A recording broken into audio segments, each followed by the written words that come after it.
Hi guys, this is Tiffany Woolery.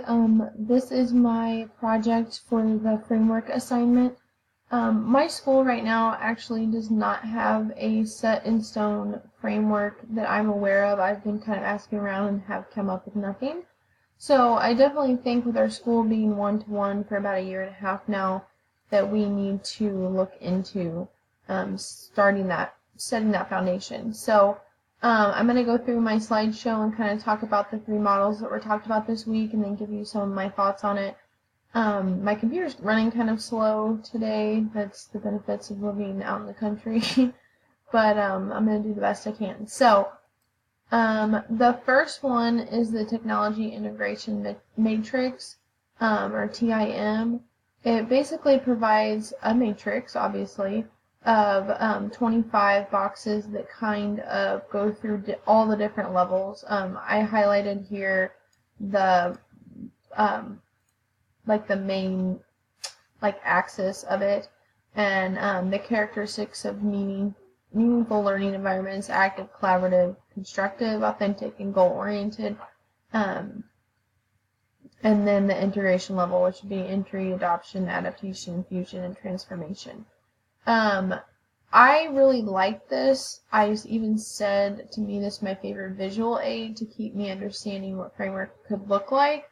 And I went on to talk about how I think a school could take this really easily, such as my school, and kind of go through and adapt it for them. I don't know if we would use the entire matrix, but I think there are definitely great aspects to this framework that we could pull out. I just like how the picture is kind of small, but I just like how it gives examples of the different levels and the different kinds of meaningful learning environments, obviously.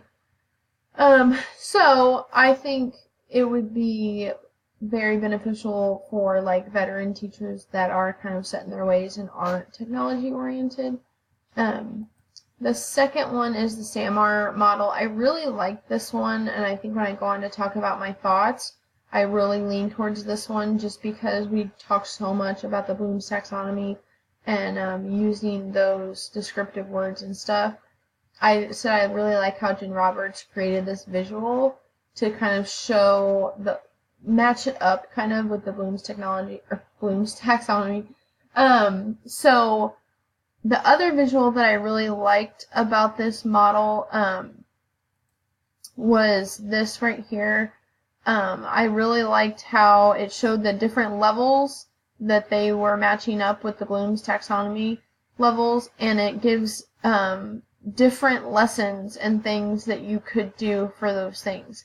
So, obviously most classroom teachers that do not have any kind of training in technology, this is going to be where they're at in the substitution level, where they're sending emails, opening Safari, copy and pasting information, yada, yada, yada, all the way up to collaborative maps, Nearpod's presentations, interactive iBooks, all sorts of cool things in here. So obviously, I really think after looking at all three of the frameworks that this one was my favorite, the SAMR model, just because of the great visuals that it had, and how it is very lined up with something that teachers are already very familiar with, the Bloom's taxonomy. I can't talk tonight. So I really like this one the best. It was my favorite out of all three. The last one was the TPACK model. I like this one. I don't know how I feel about the visuals that were with it and the terminology that was used in the entire article, but I said just like the other two frameworks, there's tiered levels of technology integration as shown to the right. There's 7 levels of integration, and I kind of talk about them. The 3 main ones is the technological, pedagogical content knowledge, technological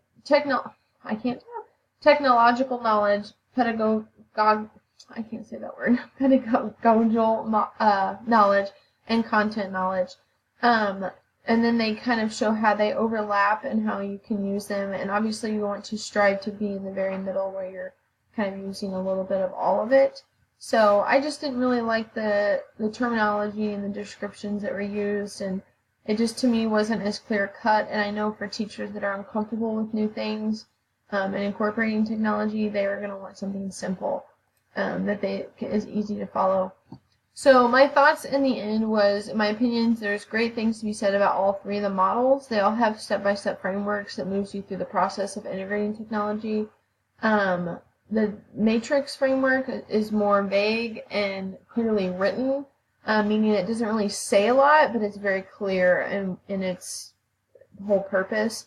There wasn't a lot of examples with it, but clear guidelines.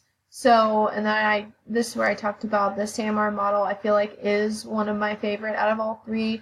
I love the visuals that were shown in the article, but the one on slide 3, which was the one with the Bloom's taxonomy and how it compares to it, is the best because it's clear to see what it would take to bump your lessons up to the next level. And like I said, it connects on a good solid level where teachers will understand it, and it's something they already see a lot of. The article gave great examples of technology integration and where it would fall. I feel like this is something I'll use in my classroom, and many of the visuals I'll print off and keep as a reference.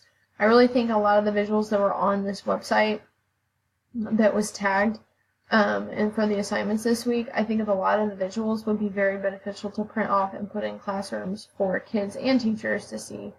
I did also like the TPACK model. I feel like it's very similar to the SAMR model in a way, but also very different. I don't feel like the TPACK model was very clear on helping an educator figure out where their created lesson would fall, and it counts with the blended classroom. So that's kind of my thoughts on it and my presentation, and hopefully you liked it. My internet was kind of slow, and I can't obviously speak tonight, but hopefully it was clear where I kind of stand and what I thought of the three frameworks. So, all right.